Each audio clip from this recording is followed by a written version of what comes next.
Rarin. I got a question for you, buddy. What is the best deck ever in Hearthstone, in your opinion? Day 1 Demon Hunter. That's it? Like, just straight up? Well, I've told you before, it got nerfed in 5 cards got nerfed in 24 hours, which has never been done before in the game. Interesting. Okay. Why do you ask that? I'm asking because I am going to today be showing you Yu-Gi-Oh's strongest deck ever. I did this video with CGB, and I think it'd be very interesting to show you because this deck had to take multiple waves of bans or limitations before this deck got curbed in its power level. And unlike Hearthstone, our ban lists come at like set intervals like every few months, right? So people had to suffer with how good this deck was for ages because it had to go through multiple waves of hits before its power got like reined in. And arguably it's still playable, which is the crazy part. So your goal today is to figure out like how and like why and understand this deck is crazy, but you have to guess if the card got limited, banned, or is perfectly fine still being at 3 copies. Okay, so hold on. Are you showing me the entire list here? Or I'm going to show you card by card, and you're going to slowly like understand why this deck is good, and you get to evaluate each card and think why it's, you know, banned, limited, or unlimited. You ready? Okay. Yeah. All right. Okay. This will set the tone. Here you go. Remind me, 40 cards is the minimum. 40 card deck minimum. Correct. 60 card maximum. Tearlaments Merrli? Yep. Merrli? Dead on. Correct. Okay. You know what's crazy is I don't know if you've shown me a Tearlament card, but the amount of times I've read that word in my chat and or Yu-Gi-Oh adjacent content is pretty now you're gonna understand why. Now you're gonna understand quite why. A lot. Okay. if this card is normal or special summon, you could send the top 3 cards of your deck to the graveyard. If this card is sent to the graveyard by effect, except during the damage step, you can fusion summon 1 fusion monster from your extra deck by placing fusion materials mentioned on it from your hand, field, and /or graveyard, including this card from your graveyard. On the bottom of the deck in any order, you can only use this. Okay, hold on. Hold on. That was so much information. You could send the top 3 cards of your deck to the graveyard. Okay, that's good in Yu-Gi-Oh. If this card is sent to the graveyard by card effect, what does that mean by card effect? Like this card's effect? Or like so any card effect. So basically, as long as it's not killed by battle, because it says card effect specifically. So like removal would trigger this. And anything that would like send this to the graveyard in any capacity. If it gets milled to the graveyard, that triggers it as well. Any capacity, as long as it's not killed by battle, because that's not a card effect. Okay, you can fusion summon 1 fusion monster from your extra deck by placing the fusion materials mentioned on it from your hand, field, and or graveyard, including this card from your graveyard or on the bottom of the deck in any order. On the bottom of the deck in any order. Okay, no, I get what you're saying. You can only use each effect of Tearlaments Merrli once per turn. Okay, so this card is like that seems pretty good. Okay. Why do you say that? I'm trying to think in Hearthstone like how this would be replicated. I guess it's like if mill 3 cards. That would be like the first part. And if you have the materials in your hand / graveyard or on the field, you can summon a big, or you can play a big guy. Monster. Correct. Because basically, since you can do the graveyard, you can basically do it for free. I'm just trying to think in Hearthstone how good that is. The thing in Yu-Gi-Oh is like I gotta remember the graveyard is so much more valuable. So I'm trying to think of like whether or not that is this like a broken piece? God, this is weird because you show me like I mean I always talk about how like it's not the card that you're cheating, it's the mana cheating that's causing it. Okay, and this is kind of that example. Interesting. That is this is kind of the mana cheating, right? So the red flags are going off for you, is what you're saying? Yeah, it's just because I don't know what Konami would ban until I would see like more of what the combo would be. From purely a card game sense, this card seems like it's the highest potential is broken. Okay. And the fact that you could run 3 of them in your deck seems a little stupid. Okay. Interesting. So limited or banned sounds like correct. Okay. I don't think limiting is that bad. Because you can still play it, but it's it's not you have 3 of it. It's not as redundant. You do it once, right? Yeah, it's also like in Hearthstone, the reason why legendary cards are often, the rarity is legendary is because they only want that effect to happen once per game. Sure, makes sense. So yeah, that is maybe the logic here. Okay. But I think like I wouldn't mind it being limited. The question is just how gross it is. How good is the one combo is the question. Like if you're winning the game off this card, it's probably banned. You'll find out soon. You'll find out soon. I will say without seeing the rest of the deck, it's limited. Okay, so you wanna say that this is limited. Yes. Okay. Do you want me to tell you now, or do you want to just like put it down and we'll tell you a little bit later? Okay. Well, let's put it down because I think I need to see the whole. Because maybe you'll change your mind. Maybe you'll change your mind. Okay. So for now, you think Merrli's limited. Okay. Fine. We will then show you your next card. Okay. Tearlaments Scheiren. Yeah, like I don't think there's a definitive way to pronounce the name of this one. What are these things, by the way? What's a Tearlament? They are waifus. That's all you need to know. Okay. Which is partially one of the reasons why this deck was probably as popular. Yeah, that makes a lot of sense. That does make a lot of sense. Yeah. During your main phase, you can special summon this card from your hand. And if you do, send one monster from your hand to the graveyard. Then send the top 3 cards of your deck to the graveyard. Oh no.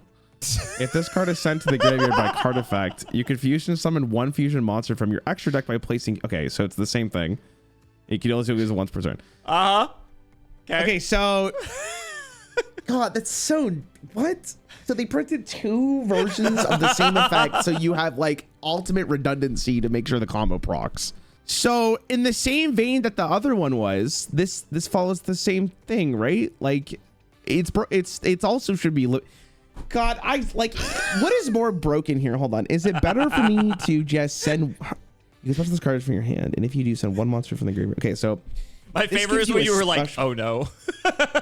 Well, you know, I don't know how you read, but often when I say words out loud, I'm like looking at the next sentence as I'm saying it. Well, I love it because like you're putting it together like as it, like I'm unveiling the pieces for you. So I think like this is exactly what happened to CGB. He had like the same visceral reaction. So it's just funny like see, because we all had this reaction like when we saw these cards. So like it's just funny because I'm showing this to you several years later, and this is, you know, so anyway. This is the same card, basically. They just do it in a kind of a different way. They're both, the end goal is the exact same. It's just how you achieve it. Yeah, because they both have the fusion effect, but like this one you can special summon. So it's like not only can you Merrli just summon mill 3, then you can special Scheiren and mill 3 more and like keep going, right? So they are basically the same thing, just in different ways. Yeah. One of them gives you the special summon value, I guess. Like, I don't think you could do that with Merrli, right? Or Merrli? Like, it's Merrli can trigger on special summon, but she doesn't have a way to trigger. She doesn't have a way to special summon herself. Like that's Scheiren what I meant. That's what I meant. Okay. So, like, I think Scheiren might be the better version of it, but I mean, they're basically doing the exact same things. But like, honestly, again, like, it's really tough. If you're telling me this deck's been nerfed multiple times. Yep. I think it went through 3 waves of hits, if I recall. I'm gonna go through what happened with Demon Hunter, just so you kind of understand how good this deck was. Demon Hunter was released in a state which was just objectively like dumb. I don't know who did the balance testing for that class when it came out, but like they must not have done any testing, because even content creators themselves were like, what the fuck is going on? Like, why are you guys printing this? The deck was so good that they had to nerf 5 cards in 24 hours. And even though they did that, Demon Hunter's deck was still the best deck in the game by a pretty wide margin. I think it took like maybe 4 rounds of nerfs for the deck to actually feel like it was comparable. Okay. I think people felt similarly with this deck, but we just had a longer period of when the cards got hit comparatively. So the weird thing though is Demon Hunter, the way it played was not just cheating out a minion that's super big. Demon Hunter was really good because it did a lot of damage, it drew a lot, and mana cheated cards, so you could play more cards at a turn. This is weird because in correlation to Demon Hunter, it's not really doing the same thing. It looks like you're just cheating out something that's just going to destroy your opponent in 1 turn. Where at least with Demon Hunter, you could fight back because they did have to kill you on board quite a bit. Like it was a kind of a board deck. This just looks stupid because this reads as, imagine I had a card that was like 2 mana Hearthstone, cheat a big minion from your deck. Oh, I can only run 1 copy of that because that's a legendary. Oh, wait a minute. Now I can run 6. So like that seems, if I had that guaranteed in my opening hand every single time, the game state would be really unfun every single time. It'd feel unsatisfying. So if this is a deck that goes first, it's pretty gross. Based on my understanding as well here, this also happens on your opponent's turn? Correct. Am I? So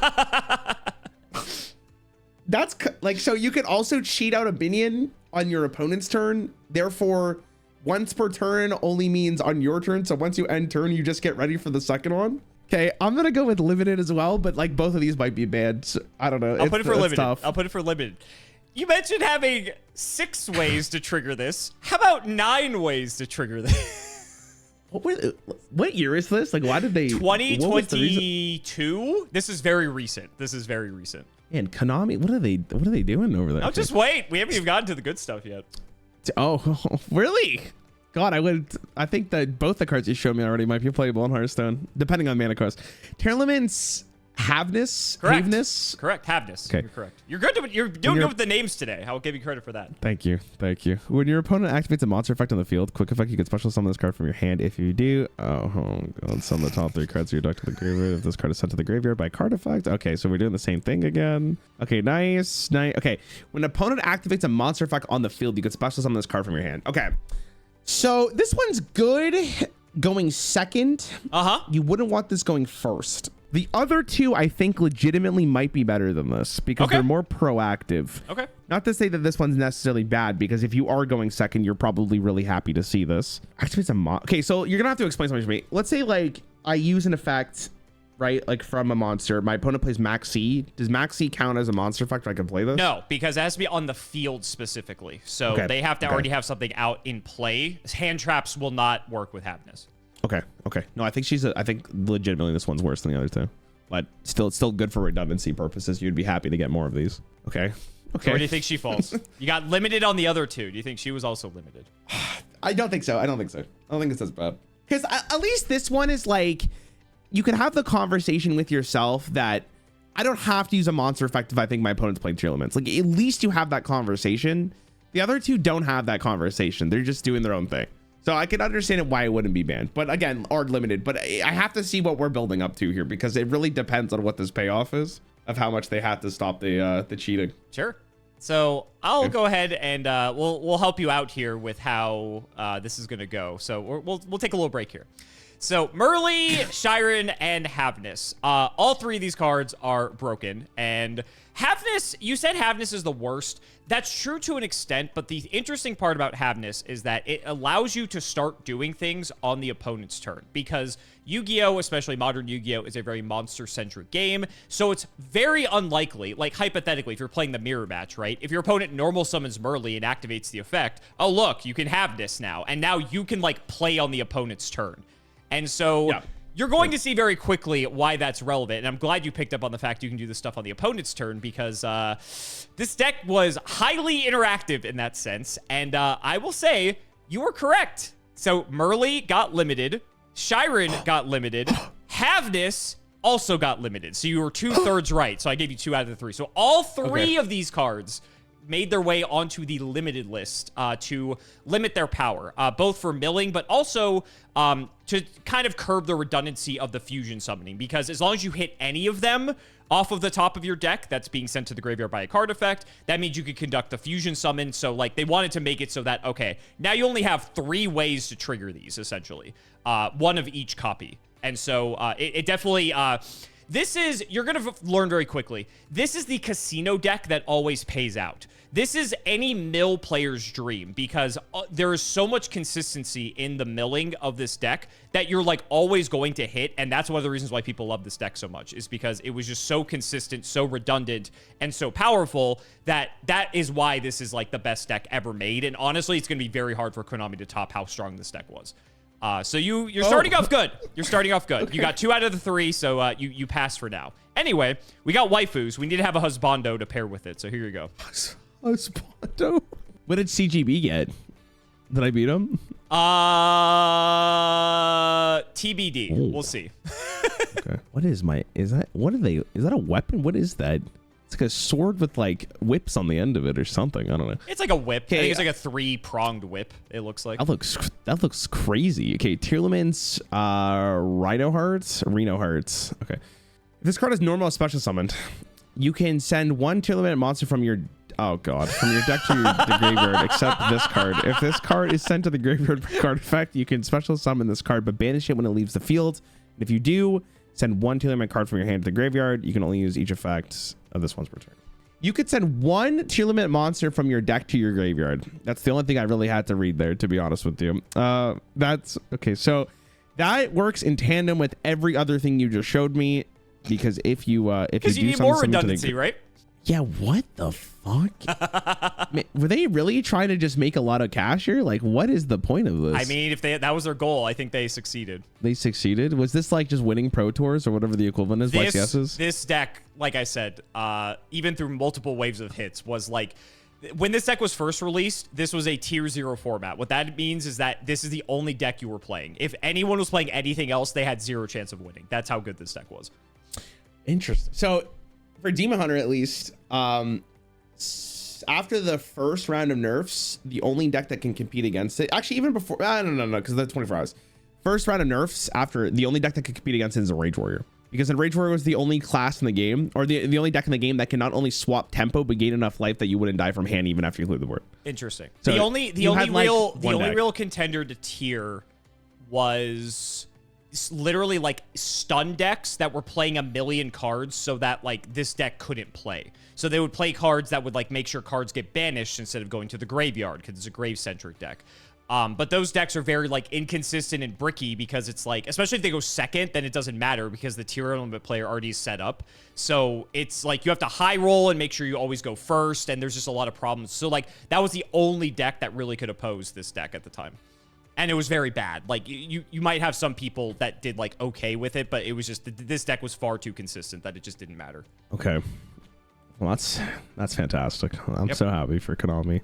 I mean, this one's on the same. This one might be the best card you've shown me. No, like okay, it draws a card from your deck. Like you get to pick it, right?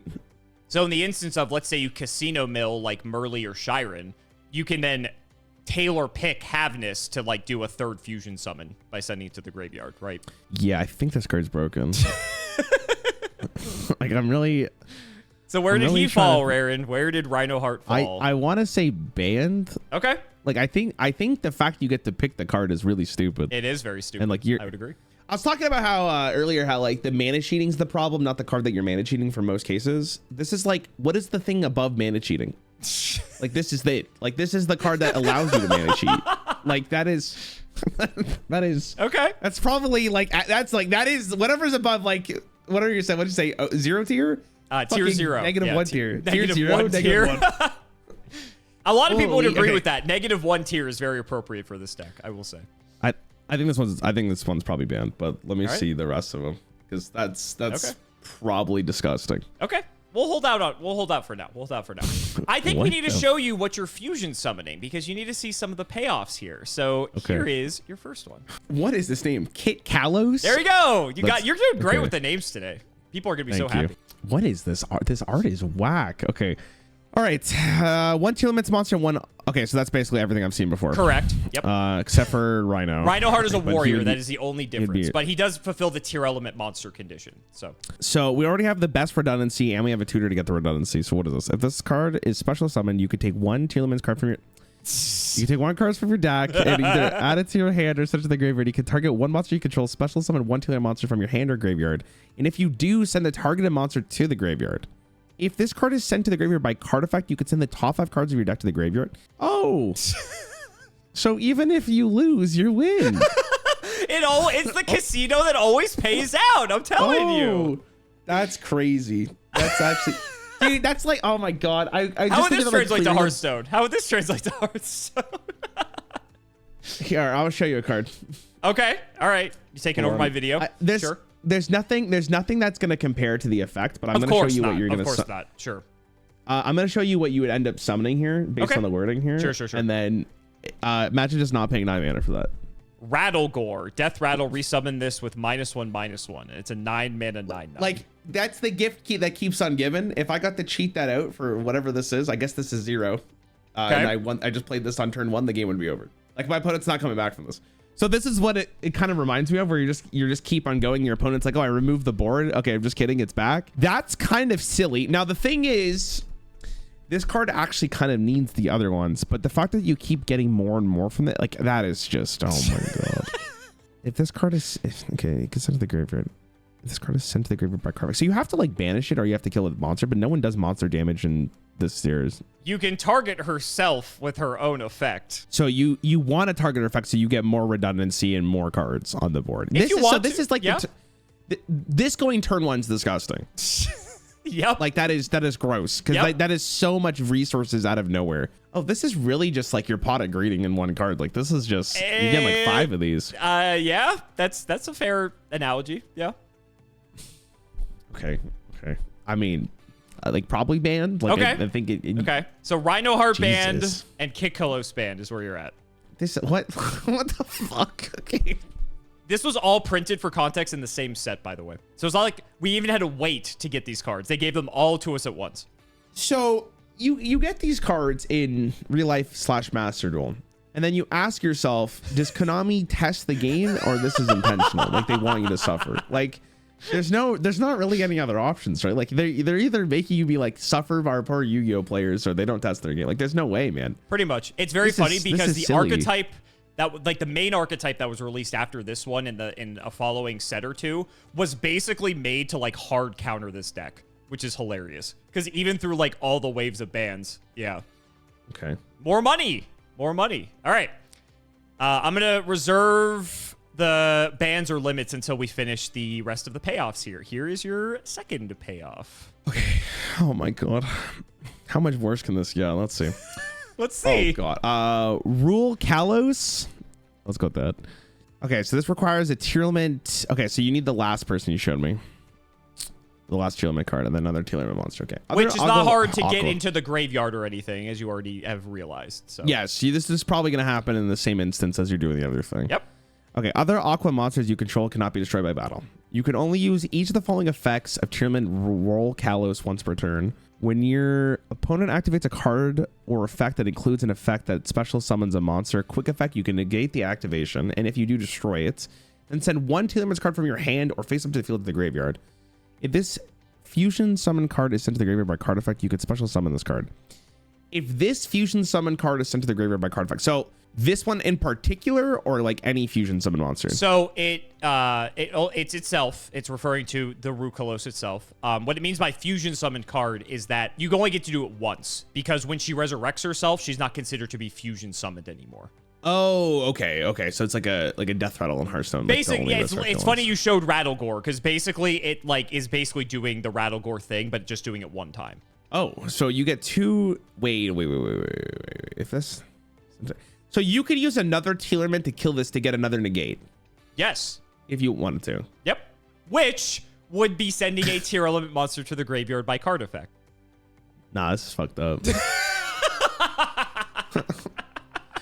Wow, it even has defense. Wow, well done. If this fusion, you talk about not testing their cards. God, it's crazy how every time I do videos with you, I always appreciate Hearthstone just a little bit more. Like, I shit on the game, but like, you don't realize how good you have it comparatively. Yeah. I mean, that's really good. Like, that is a really good card. That is maybe the final step, though. I'm trying to think if like I'm gonna let you know it's not. It's not. Okay, I mean, 2 negates on a card. Baron was Baron here for this? Baron was legal during this time, correct? And I will let you know they did play Baron in this deck as well. Oh, nice.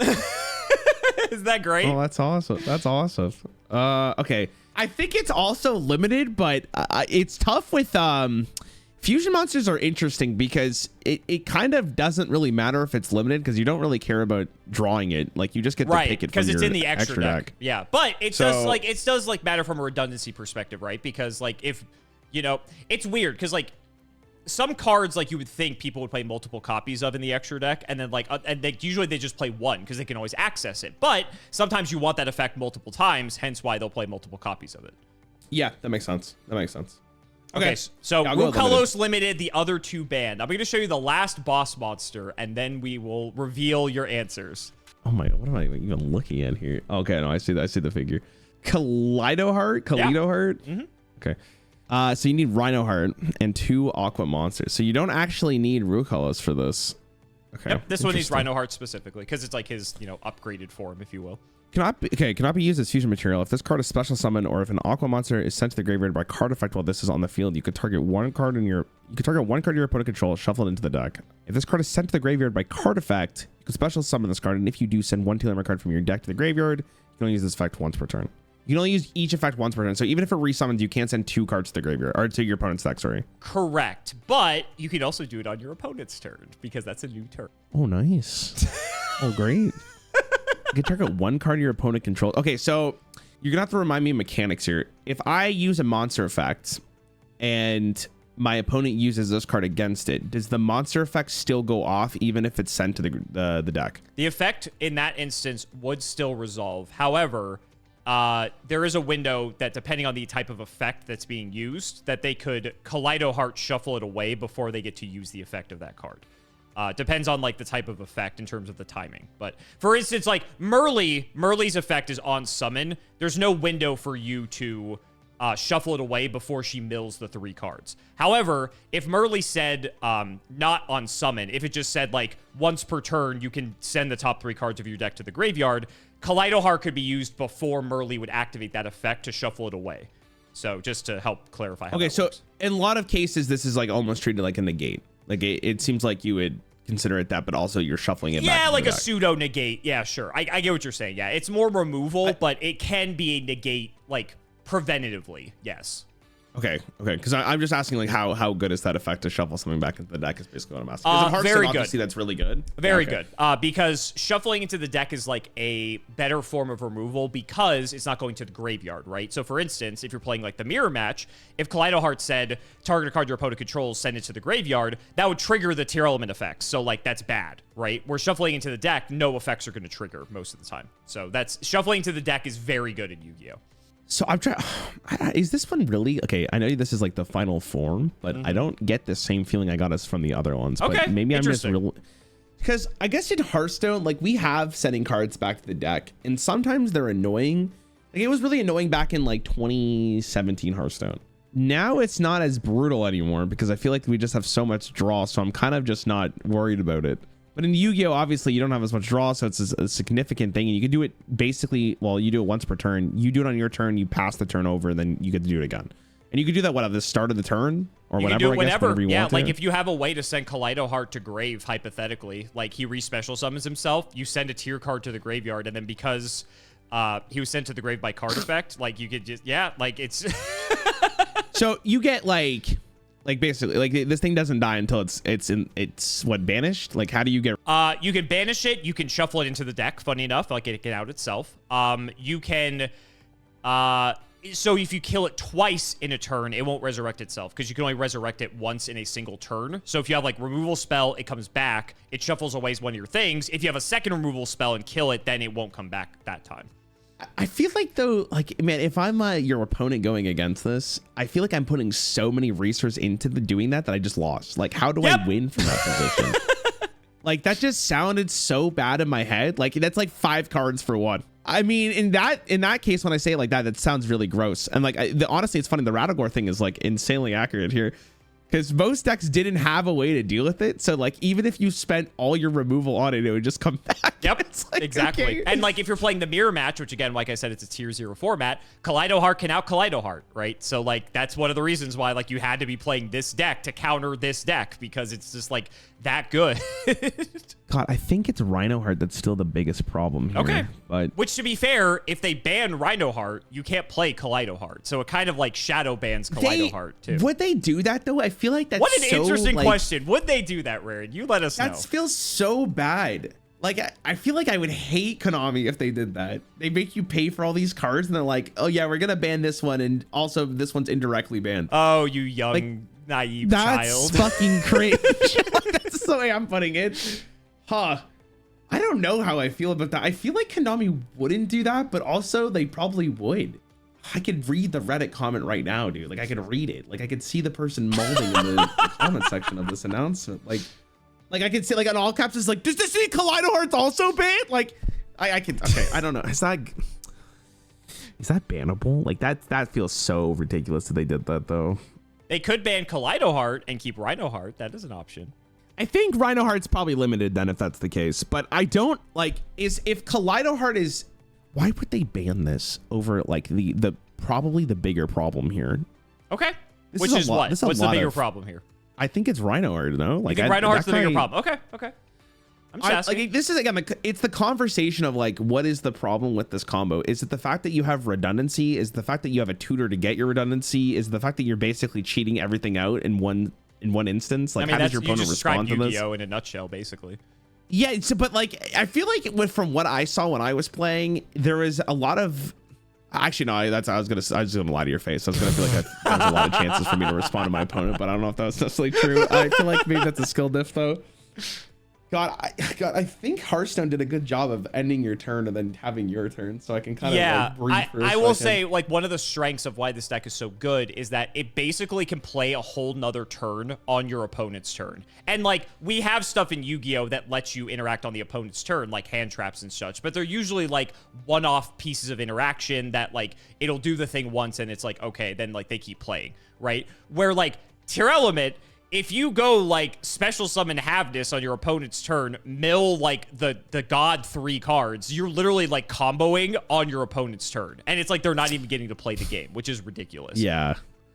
That is so stupid. That is really dumb. It very much is. It very much is. You know, like, you get rid of go for it. Oh no, I was gonna say, you know how like Magic has the stack and we have like chain links, which are pretty similar, right? Yeah. It was not uncommon to see like chain link 10 in the mirror matches with this deck because of how many effects are resolving at once. It was absolutely insane. Then the question ends up being, who actually wins it? Is it the person that starts the chain or the person that ends That's the a great chain? question. That's a great question.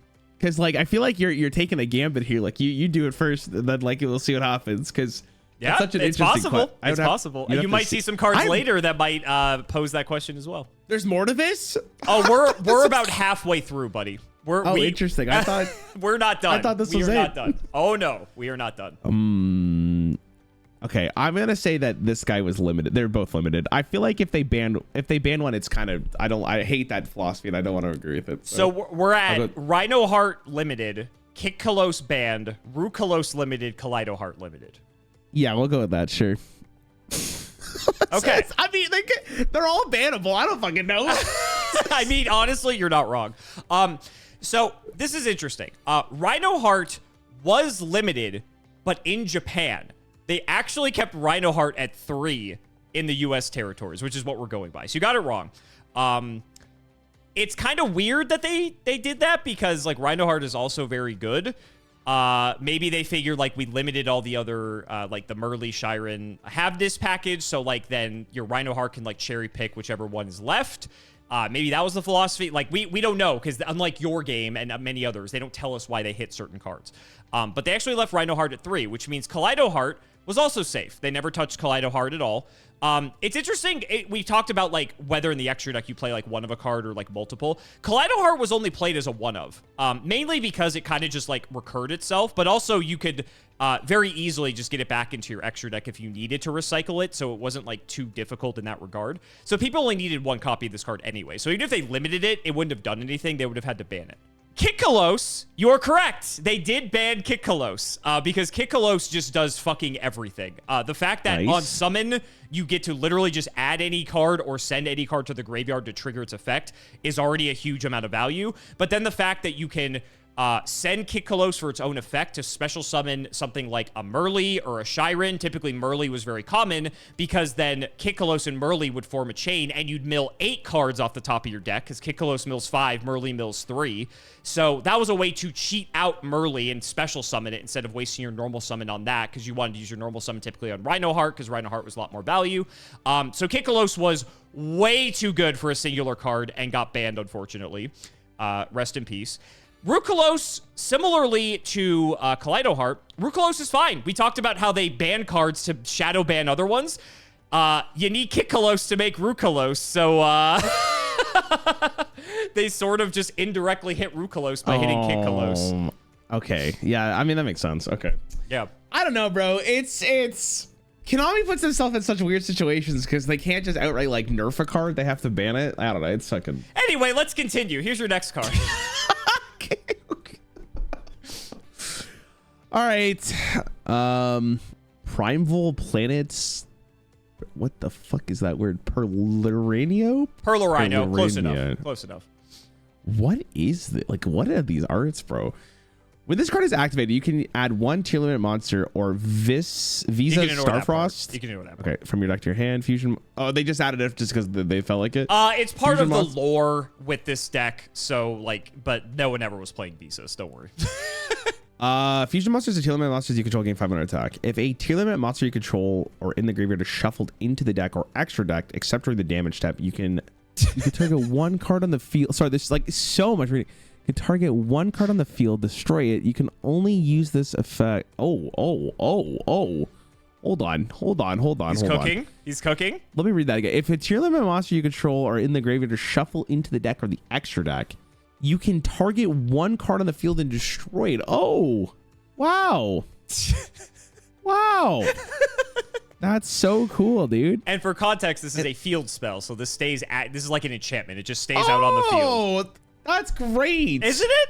Isn't it fun? Wow. Just when you thought it couldn't get better, it gets better. That's a stupid ass card. No, what is that? This card was initially a secret rare, which is our highest rarity. This card was like $100 a copy because you needed 3 of it. That is so stupid. If you control or in the graveyard is shuffled into the deck of the extra deck, like that is... Yep. Wow. Okay. So when you fusion summon, because fusion summoning puts the cards back into your deck, that triggers Perlereino, so you get to pop something. Also, if you shuffle something away with Kaleido-Heart's effect, guess what? You get an additional pop in addition to that. Isn't that great? Yeah, Isn't that fun? I told you we weren't done. How long are the games between the mirror match? Are they like 20 seconds? Oh, the mirror matches? They're like 40 minutes per game. And that is not an exaggeration. Okay, interesting. I feel like unless you're on like a really even playing field of your opponent, I would just concede on the spot depending on what their opening hand was, because I feel like I would never come back. Welcome to Yu-Gi-Oh, my friend. That is like, it's funny because in the Demon Hunter mirror match, it was like if your opponent played the 1-3 and you didn't have the 1-3, like you might as well just concede. Like it's over. Okay. Like you probably played it out just because like why would you just concede immediately on turn 1? But it's very funny because there is only one card in particular, and I'm not going to be showing it to you, that made the mirror match very one-sided if you were able to get it out, because it shut off the ability to use the graveyard. And obviously this deck plays from the graveyard. So going first, if the person set that card up, they were in a very advantageous position. But even with that, you were still able, like, you could let the opponent do, like, the most with this deck. And in the mirror match, this deck was so strong that even when they do the most, you can actually fight back, which is absurd. Okay, I'm kind of shocked. I figured it would be like if you were going first, the other person didn't have Havnis, like the game was over. I mean, Havnis definitely plays a big role for sure. But Havnis is like a big difference maker, because then you're allowed to like start playing on your opponent's turn and possibly like do stuff to interrupt them. So yeah, again, like the deck was just, the engine of this deck is so strong that aside from that one card that basically just shuts off the graveyard, you could still actually have like a reasonable chance. I won't say it's still like skewed against you because you went second, but you do get to draw an extra card going second, so that definitely helps. And yeah, you would see matches like in like a singular game of a match. So like game 1 of 3, because we play best of 3, you would see a singular game go like 40 minutes a lot of the time. So a lot of people had to manage their time appropriately. If they felt like they were going to lose, they would scoop early so that they can actually go to like game 2 to try to like win a game. Okay. I'd be curious to see if you had like the percentage of going first versus second. Because in Hearthstone, we don't, like, because it's not digital. Okay, yeah, that's fair. Going first is a huge advantage, though, because you get to play the card that shuts off their opponent's graveyard. And so that, so it's definitely skewed for going first, for sure. Yeah. Okay. I mean, this card's obviously very good. I don't know if what else needs to be said about it. We've already gone through why it's disgusting. Maybe limited, but also probably banned. I'm shocked they made it like an aura card. Or would you call it? Continuous? Field spell. Which is basically a continuous spell for its own zone. But yeah. I'm shocked they made it that. Because why do I need to do this like every turn? Like that's a little stupid, but okay. Probably I'll go with banned. Gonna go with banned. Okay, banned on Perlereino for now. Okay. I will say it's interesting too. You wouldn't think the attack gain actually matters on this card, because in Yu-Gi-Oh, combat's kind of whatever. But in the mirror match specifically, it does matter, because if like you have this and your opponent doesn't, all of your stuff's buffed, you can like hit over all of your opponent's stuff very easily. And like I said, if you kill stuff by battle, it doesn't trigger their effects because they have to go to graveyard by card effect. So that attack gain, it's kind of innocuous, but it actually does matter quite a bit on this card, funny enough. Here's a random question, because I actually don't remember. Can you use like monster effects during the battle phase? Yeah, if it allows you to. Okay. Yeah, you can. Okay. So that's gonna be like, maybe the play was like the second your turn starts, you just send it to the battle phase. So a lot of people would in the mirror match like use the battle phase as a way to sort of like try to clean up the opponent's board. You'd have to like get in a position where you like bait out all of your opponent's stuff, but the battle phase was actually very important for the mirror match of this deck, because if you had like a Perlereino, for instance, you're able to then sort of stabilize because you can hit off a lot of your opponent's stuff before it has the chance to start going off and continue fusion summoning and stuff like that. So but I will say Perlereino was never banned, if you can believe it. I believe, again, in the OCG, the Japanese, the Asian territories, I think they may have limited this card to 1, which, again, like, it just shows, like, how powerful that they're limiting everything with this deck. They may have done that, but for us, we kept this card at 3. I don't know why, because this card is fucking broken, but you know what? It is what it is. And honestly, probably because it was like the money card of the set, they probably kept it legal so that they could make more money. I'll be straight up honest with you. That'd be my guess. How do they, what do you mean by that? Because like Konami doesn't like only sell the card on its own. They sell it in what, like a bundle or something? Right, they sell it in they sell it in packs, but the thing is, if that's the card people are chasing after, and because of artificial scarcity, because it's the highest rarity, people are trying to get like pay $100 a copy for this card. You buy a booster box for $60. If you pull a Perlereino, that's your money card. You like double your money basically. Oh, okay. Right? Sorry, I understand what you meant. I understand. Yeah. So it's not like they're increasing the price of the box. They're just they're making people want to get the box more because of how much value this. Because this is the only way to get this card was when this new set was released, and there was a tournament like a week after this set was released. So if you didn't have a way to like buy your singular copies, you had to crack boxes hoping you pulled a copy of Perlereino. So it's shout out to Konami, absolute geniuses over there. Chad move. Anyway, here's your next one. That's messed up. Okay. Tearlaments Scream. If a monster is normal, if a monsters is normal or special summoned, you control oh my god, let me start that again. If a monsters is normal or special summoned, and you control a Tearlaments monster, or I don't need to read that like you said, except during the damage step, you can send the top 3 cards of your. Oh my god, here we go. Send the top 3 cards of your deck to the graveyard. Also, for the rest of this turn, all monsters your opponents control lose 500 attack. This card is sent to the graveyard by card effect. You can add 1 Tearlaments trap from your deck to your hand. You can only use each effect of this once per turn. Okay. How would you send this to your hand? Like just by using like the remove a card from the field? You mean to the graveyard? Or sorry, to the graveyard. Yeah, to the graveyard. Sorry. You can just mill using like, oh, you're so right. Oh my god, you're so right. So even if you mill it, it gives you value. Isn't that great? Have you shown me a trap yet? No, I will show you one. The next card I will show you is a trap. I mean, like that's good. The whole card is very strong. It's also continuous. If you missed that, I did miss that actually. So it stays out on the field until something removes it. Hold on a fucking second. What? Is it every time? No, it's only once. It's only once per turn. But again, you can also trigger it on the opponent's turn. So. Oh my god. Isn't this fun? No, isn't this great? That's so what? Why? Like this card is sent to the graveyard by a card effect. You can only like so you not only are you making oh my god, so you get more trap cards. You technically are just drawing more cards. Yeah. All right. I mean, like maybe not. Is it better than the last card? I don't know if it's better than the last card. Okay, but it's good. It's good. More redundancy. I mean, every card in this deck's good. It's fucking, it's the best deck ever. I'd hope every card's good. Okay, if we're basing this off in North America and the last one wasn't limited, then this one, there's no way this one's touched. Unless the trap card is disgusting, which obviously I don't know yet at this point. Do you want to see the trap before you evaluate? Sure. Okay. Well, where do you think? Okay, where do you think this is for now? We'll put a pin in it. Like left alone. You think this is a 3? Okay, so this is unlimited. Okay, I'm just gonna write that down. I'm basing that off the fact the last one wasn't touched. Let's show you the trap. So okay, let's see the trap. Let's see the trap card is. What do we got here? This is the only trap you're running, or is there multiple? There's another one, but this is the most common one. This is the most common one. Okay. Sulliek. Yeah, Sulliek. Got it. Sulliek. Okay. Got it. You're really good with these names in this video. I'm kind of surprised. Wow. Okay, thanks. You control a Tearlament monster. You can target one effect monster your opponent controls, negate its effects, and then send one monster you control to the graveyard. If this card is sent to the graveyard by card effect, you can have one Tearlaments monster from your deck to your hand. Oh, great. You can only use each effect of this once per turn. Okay, hold on. You can target one effect monster your opponent controls, negate its effects, and then send one monster you control to the graveyard. That's not even bad, though, bro. They make it seem like it's bad. Like, you can send Kaleido-Heart. Kaleido-Heart resummons itself and then shuffles a card away.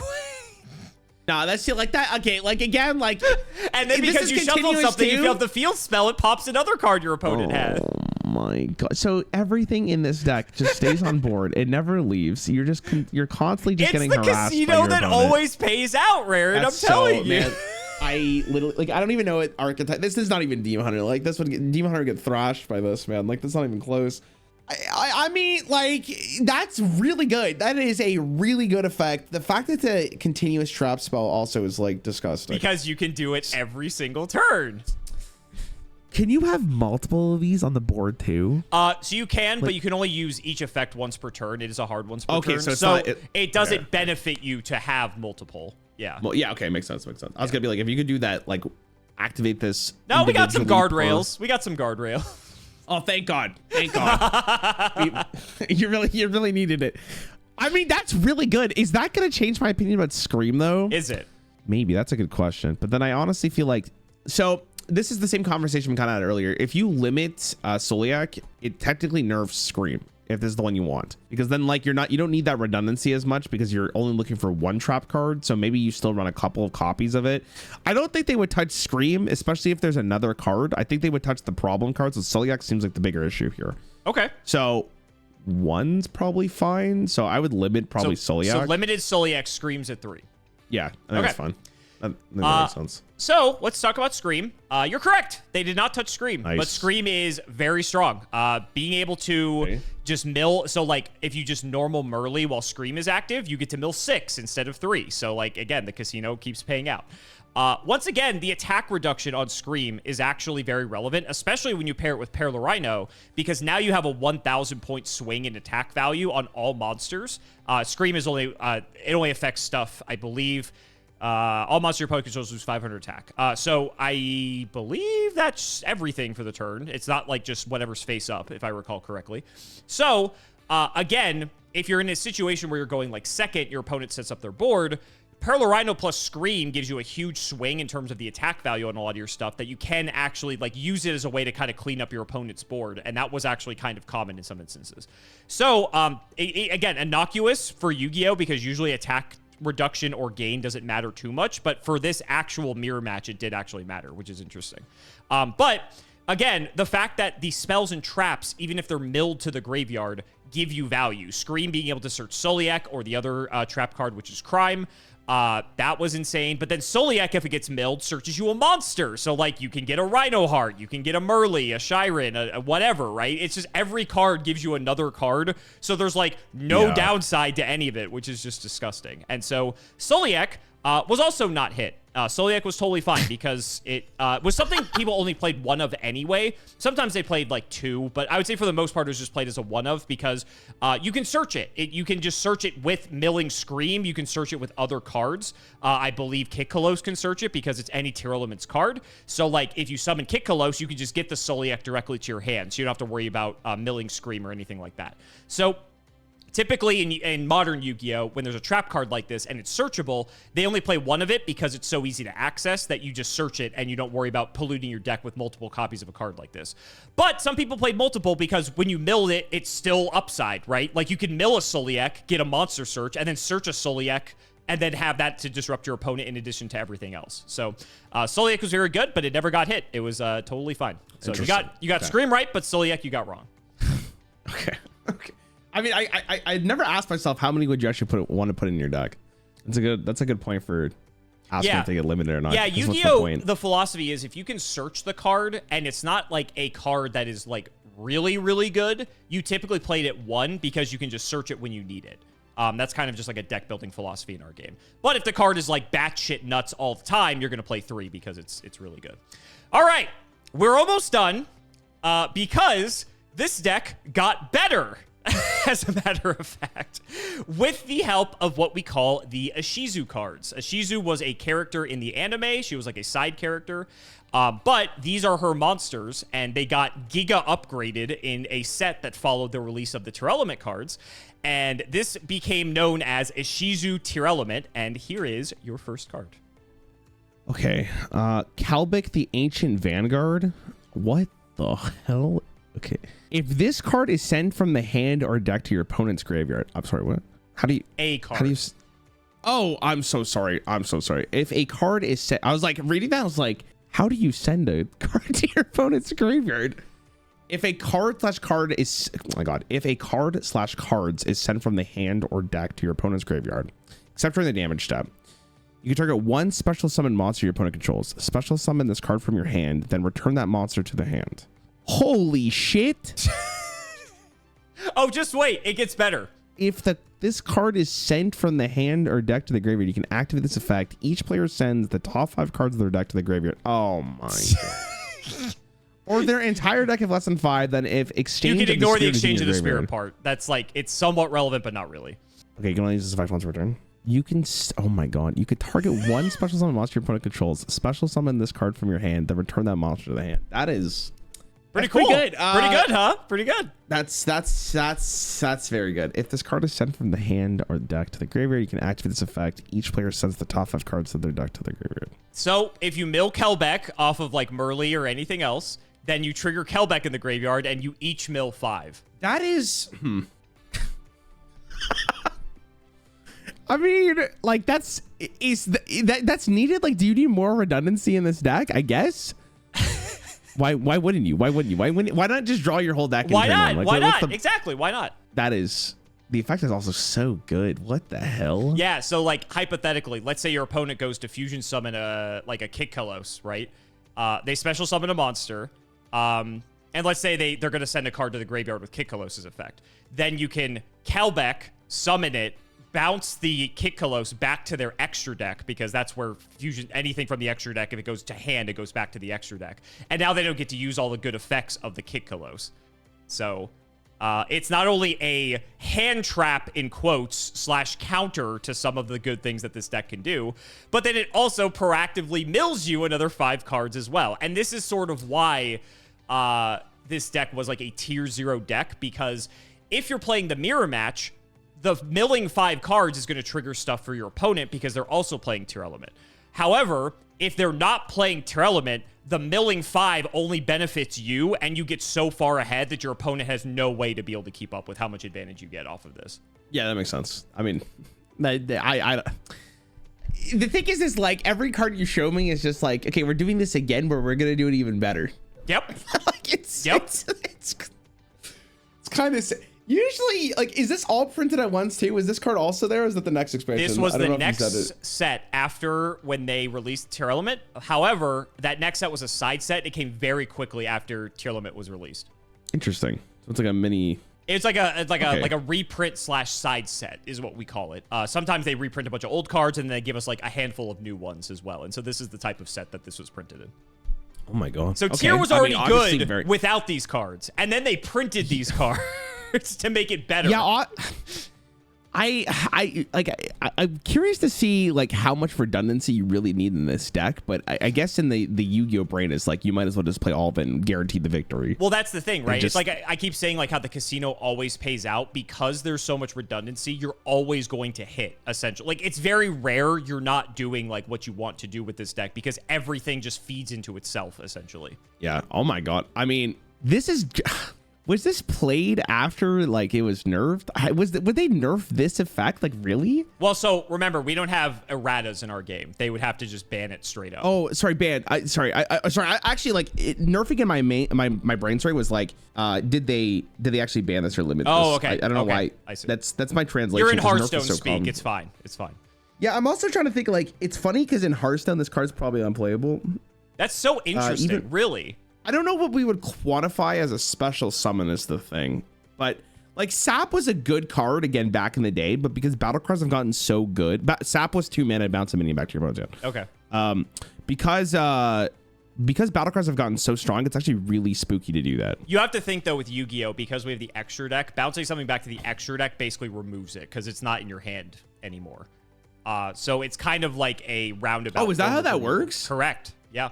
Oh. So if you bounce Kaleido-Heart, if you bounce Kitkallos, Rulkallos, whatever, they go back to the extra deck, so they're basically gone. I mean, they can resummon them, but they've basically been removed from the field because they don't go back to the hand because they can't be there. It's funny though, because I almost think it's significantly worse to go back to the hand, right? Like you'd want it, like, because they're gonna special summon it again. They're getting so many more resources. But I feel like by having it in your hand, it makes it so much more awkward, but they have to go through right? the work to summon it again. And depending on the way that like their hand like plays out, they might not be able to do that. Also, they wouldn't get as much value because depending on the card, if they already used like an effect before Kelbeck bounced it back, they're not going to get that effect again because everything's like a hard once per turn in our game. So yeah, that's fair. Yeah, so they may not get the full value, so they may just choose not to play it that turn. They could summon it the next turn, obviously, or on your turn because this deck can play on your turn very easily. Especially when you can mill 5. And not to mention, I don't know if you realize this, if both players are playing this, if Kelbeck mills 5 and mills an opponent's Kelbeck, then they mill 5 and it just keeps going. I almost feel like this would be the most interesting game as a spectator. Am I wrong? Like, is it fun to watch? Like, did I make you call? Like, I feel like some of the best Hearthstone I've seen is when like 2 combo decks are going up against each other. And I feel like in Yu-Gi-Oh, most things are combo oriented. So I feel like this could be really engaging just to watch how people like navigate the mirror match. I don't think against any other deck it's going to be interesting. It definitely was very divisive because tier 0 formats typically are, because from a competitive sense, when there's a tier 0 format, there's only like one deck. Skill expression really shows. And like the best of the best players typically are the ones that are always winning. But a lot of people hate it because it's like they can't play the deck they want to play because it's just not competitive, right? So the majority of the people hated tier because of the fact that it just gate kept every other deck from being playable, essentially, because it was just like 3 power levels above every other deck in the game. But the competitive players really loved it because of the fact that it was a one deck format. And so it really is like, are you the better player, essentially? Because everyone's deck was like nearly identical, aside for like maybe a couple tech cards here and there. Yeah, it's actually really interesting because a lot of the time in a, like, let's say I'm playing 2 combo decks in Hearthstone, they're the exact same. Sure. A lot of the time it would feel like whoever drew better won this game, but because you're drawing so many cards from this, it actually does come down to the individual decisions you do. It does. Like, and, like I said, like when both players are milling 5 off of a Kelbeck, right, there's multiple things going onto the stack or the chain that you have to decide, like, how am I going to order this? And then, like, when it's resolving backwards, it's like all these things are happening, and that's going to, like, generally dictate the way the game plays out. Yeah. It feels like every decision might matter a lot. It does. Is, like, maybe... Isn't that the best circumstances for, like, a pro Yu-Gi-Oh! From a competitive sense, yes. But for the majority of people who aren't competitive but want to play, like, their deck... a lot of people were really angry at this time because like they just, everything else didn't matter.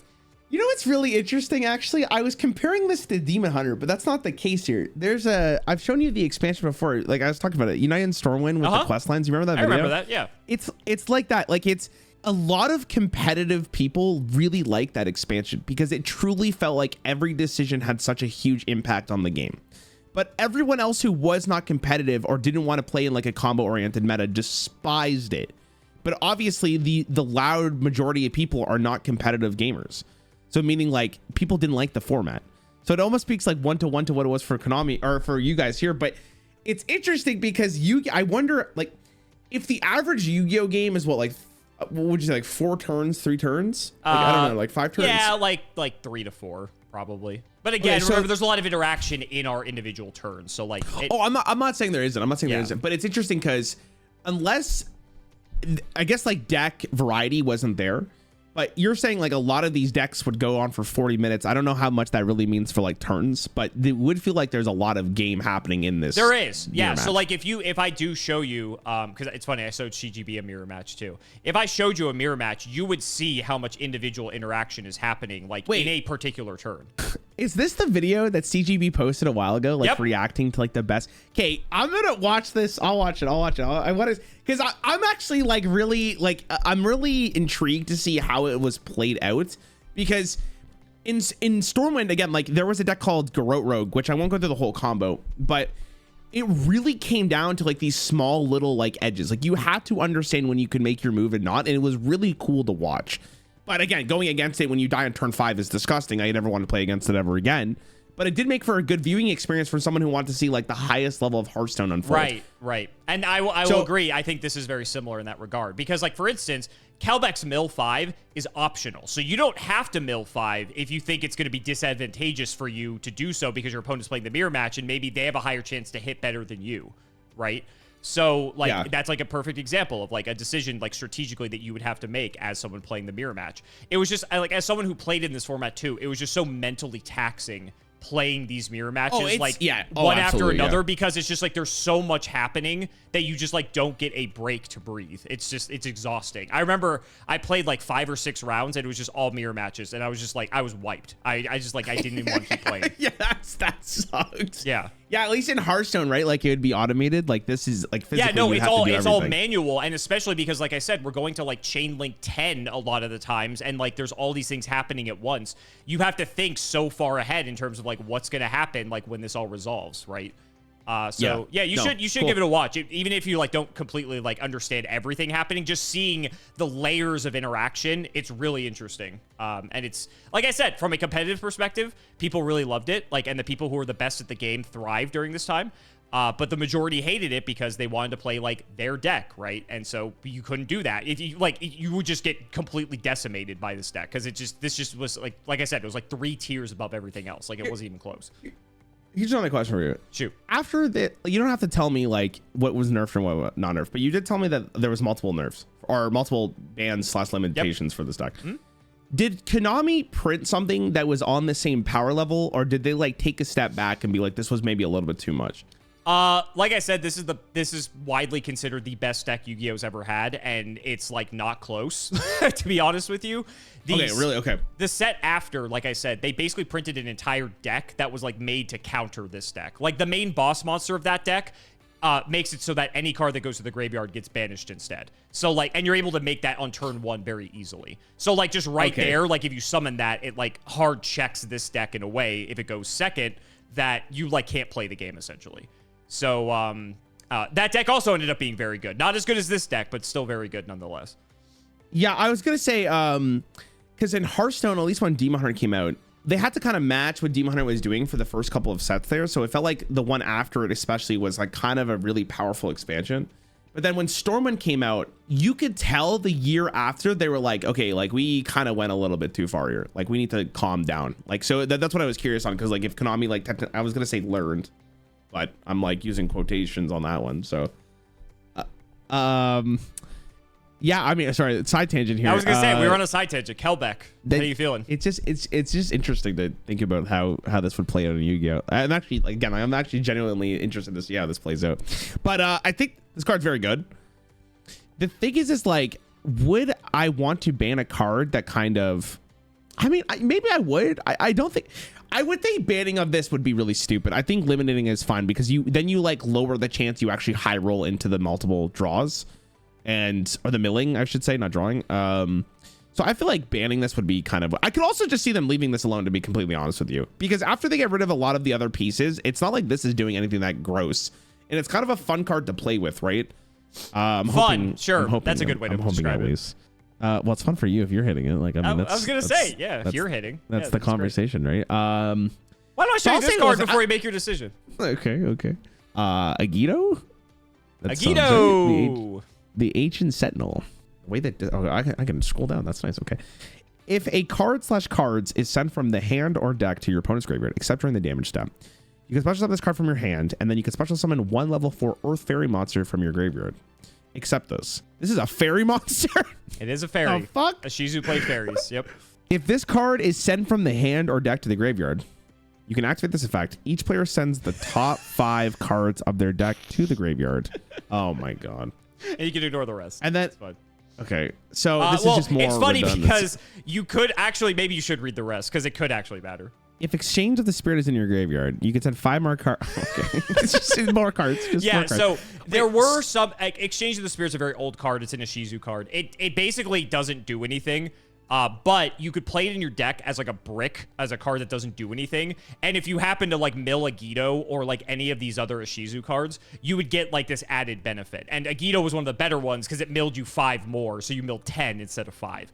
So some decks did opt to do that. Most of them did not. But it was something that some people did just to keep high rolling, basically.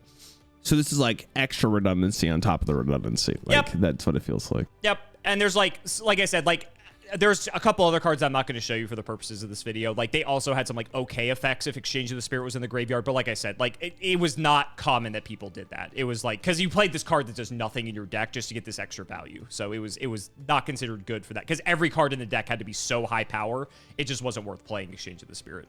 Okay, hold on. You can special summon this card from your hand. Then you can special summon 1 level for Earth monster from the graveyard. So if Kelbeck, which is an Earth Fairy, was already in the graveyard and you summon Agito can bring back Kelbeck. But you don't get the... oh, no, because it's on the board now. Oh, God. And they both mill 5. And they both mill 5. God. You know. Does it affect your decision making? God, see, it's so... Let's see, like, the effect is really good there. That's the problem. Man, I really... like, I don't... Like, maybe limited, I guess, for Agito. Like, they're both really gross in their own way. And, like, the fact that Agito brings it back is even more frustrating because then you have to deal with it again. Sure. So I guess that's the more problem. Like, how... Okay, hold on. I gotta ask myself, how many of these do you want to run in your deck? We're looking like 3. Yep. Why would you not want to run 3? If there is too much redundancy... I mean, at this point, it's not about redundancy. It's just about how powerful is this effect. Because, like, you're drawing cards no matter what at this point. So, I mean, God, like, Kelbeck's effect is so disgusting. And then Agito just amplifies it. It's like shadow stepping a card. Yep. Is shadow stepping the problem, or is it the actual card itself? Shadow step is gross, but often it depends on the battle cry of the card. Shadow step has gotten stronger throughout the years because of that reason. People want to ban shadow step, but it's often not the problem. It's like... I mean, then that makes me think Kelbeck's the bigger issue, because then Kelbeck's effect is so good. The fact that you get to get it again is pretty gross. So they probably limited Kelbeck, so you have to kind of high roll with Agito, but that also, like, that makes you want to limit Agito as well, so because you're not really getting any additional benefit, but only if you care about the effect about resummoning Kelbeck rather than just milling 5 cards. Sure. But also, I guess you reduce the high... Okay, I'll go with they limited Kelbeck, but they kept Agito at 3. Okay. Because Kelbeck seems a little bit more gross. I guess I'll show you the rest of the Ashizu bundle as well. So you think about this guy. How much more is there? Like, how much better can this We're almost done. be? We're almost done. Like, holy, like, this is just... How many cards did they end up nerfing for this? Is insane. And it still feels like it'd be disgusting. All right, Madura... Like, Demon Hunter's problem is that thing's rotated, right? I was going to say, you guys have rotation. We don't. We have to ban everything. Yeah, exactly. I know, exactly. Like, some of the cards that were rotated from Demon Hunter were so strong. So, like, it did get weaker as the rotation happened. Modora, the Sword Oracle. You can discard 1 other Earth Fairy monster. Special summon this card from your hand. Then place 1 Gravekeeper's Trap from your deck. You can ignore that part. And spell... Okay. Quick effect. You can banish this card from your field or graveyard. And then target 3 cards in any graveyards, or up to 5 if Exchange of the Spirit's on the field or in the graveyard. Okay. Have I seen Exchange of the Spirit? Like I said, you can ignore that part. Mainly people just played this because you can discard, funny enough, Kelbeck or Agito, because they're Earth Fairies, to bring out the Mudora, and then it immediately triggers their effect for you to start milling 5. They also played it because of the other effect, which targets 3 cards in any graveyard and shuffles them into the deck. Why that matters is because if your opponent goes activate the effect of Merrli or Scheiren or Havnis to fusion summon, you can chain Mudora to shuffle that monster back into the deck, and the fusion summon does not happen. So there's a way now to interact at quick effect speed with your opponent being able to stop their fusion summons. Also, because you shuffle cards back into the deck, it can trigger Perlereino to pop a card. Okay. Cool, huh? You can discard one other Earth Fairy monster. Okay, hold on. I was just looking up because I understand what you've said, but what like where's the Earth Fairy monster? There's like, just Kelbeck and Agito, the last two I showed you. Oh, okay. Sorry, I was scrolling up all the way to the other Tearlaments cards. Yeah. Okay, so this is like starts the chain, and then you also get the additional benefit. It's another way to start the casino paying out, yes. But also is a way defensively to prevent your opponent from going off because you can interact to stop their fusion summons. Yeah, that I think that's again, like talking about how cool it'd be to watch this at the highest level is so interesting to see when someone would actually use an effect like that. Because that is maybe a defining factor of like who wins or loses the game. Yep. And that's kind of interesting. And it's interesting because you can use your Mudora to shuffle back their Mudora, so now they can't stop your fusion summon. That's another thing that you can do. I'm telling you, the layers of this deck are crazy. It's like it's unbelievable when you watch it. Yeah. Speaking of which, why don't you give this a read while you're at it? Wait, there's another one. Kaldo, the Sacred Protector. You can discard one other Earth Fairy monster. God, wait, hold on. Let me just give me 1 second. How many cards have you shown me here? 1, 2, 3, 4, 5, 6, 7, 8, 9, 10, 11, 12, 13, 14. Well, okay, 2 of these are like extra deck though. 3 of these are extra deck. So 11 times 3 is 44 cards, right? 11 times 3 is 33.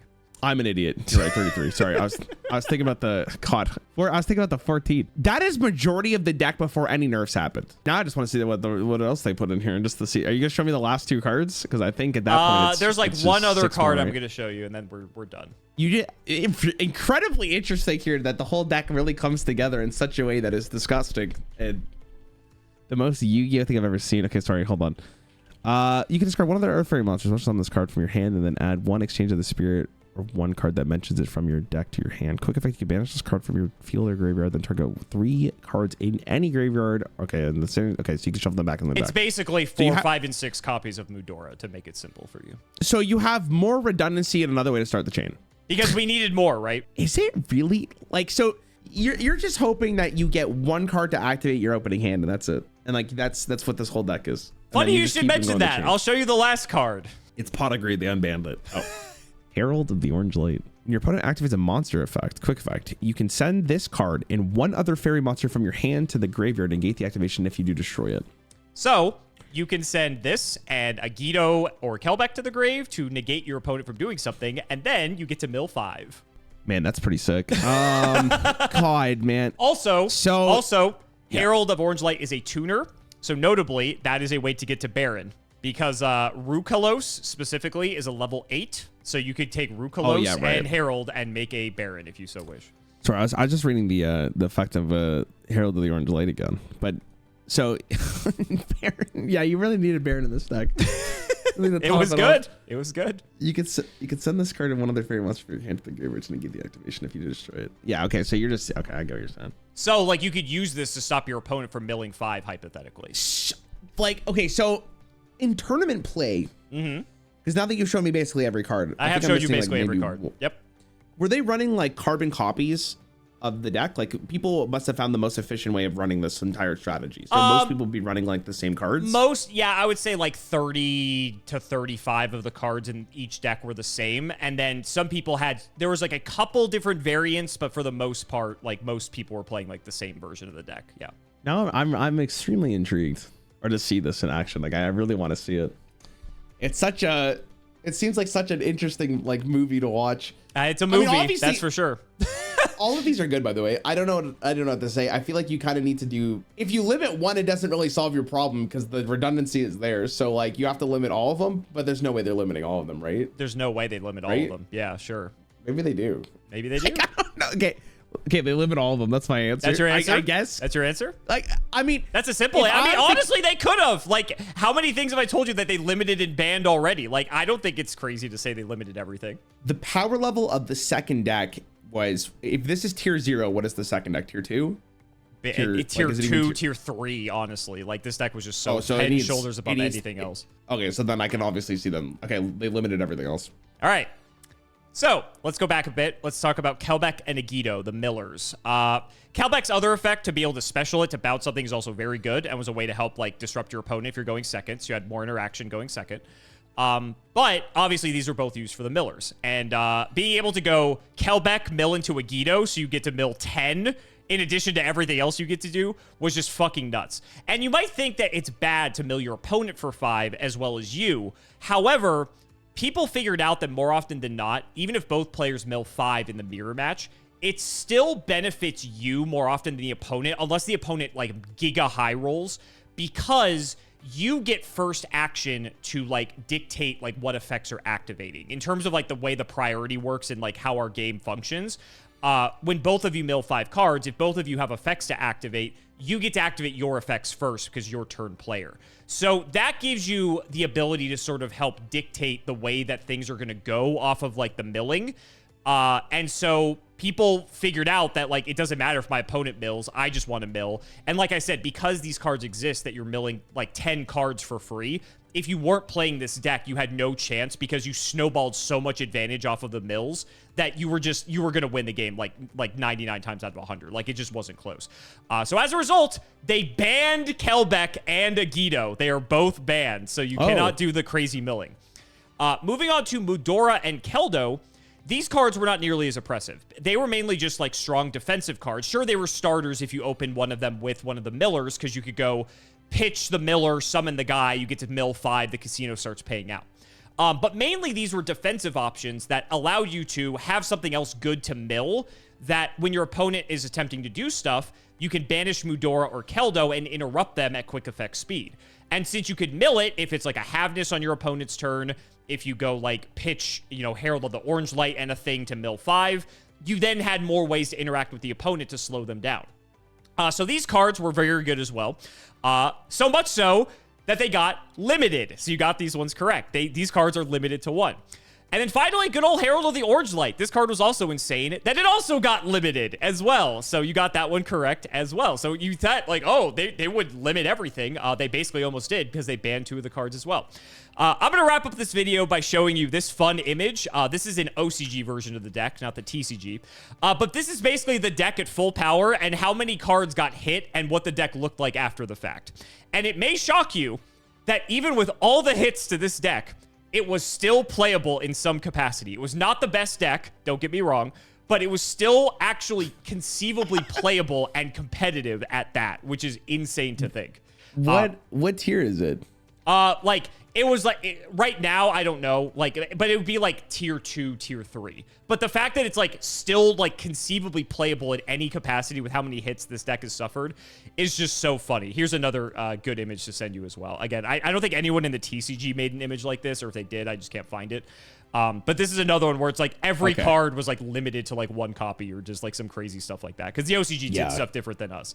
But it shows how many hits this deck had to incur before the power level of the deck got reined in any capacity. It's absurd how good this deck was. I feel bad for you guys, but also I need to see it. It's definitely an experience. That's for sure. It is definitely an experience. But I am lucky enough I'll never have to play it, but as a spectator, I am excited to see it. It's funny because, like, again, if you actually play it and you're like really into Yu-Gi-Oh, it like really hits the dopamine meter just because of like all the milling and like just you get to do. You've never felt like a deck so powerful before that you can just do whatever the fuck you want. And this, like I said, like if there was like a top 5, top 3 decks in Yu-Gi-Oh of all time, this deck would be like 2 leagues above like the second best deck. That's how powerful this deck was. I don't know if they'll ever print something this good ever again. It's possible, but they may have learned their lesson. They're like, okay, we may have like gone a bit too overboard with this. All right. I mean, what'd you think? From what you've... I mean, it's hard to give you a full opinion without actually appreciating what the deck looks like when it's playing. Sure. But, I mean, obviously disgusting. I'm happy that it's gone for you guys. I think a lot of people are happy that it's gone because it was very not casual friendly. Let's put it that way. Yeah, that makes a lot of sense. That's pretty ridiculous. So guys, that's going to wrap it up for another video. I really hope you all enjoyed. Let's go ahead and shout the patrons for all their continued support. So shouts to Shadow1317, Tim00x3, MBT Play Madolce, Moto, Cameron L. Smith, The Synchro Guy, Pony Stark, Little Fayley, Dan the Man Hoban, Draconic, Brian Dancer of Class 7, Dylan Rare Hunter, JW11860, Flannel Daddy, literally all of the guinea pigs, Cheeks McLapperty, MBT canceled by community soon, canceled by committee soon, canceled by all players soon, Wonder Waffle, Daniel Howell, MBT and Nimnim's One Boxer Brief Fueled Night of Passion, Electrician of the Ice Barrier, The Noble 129, Chris Adams, and Lilomancy. Thank you all again so much for watching, and we will see you next time.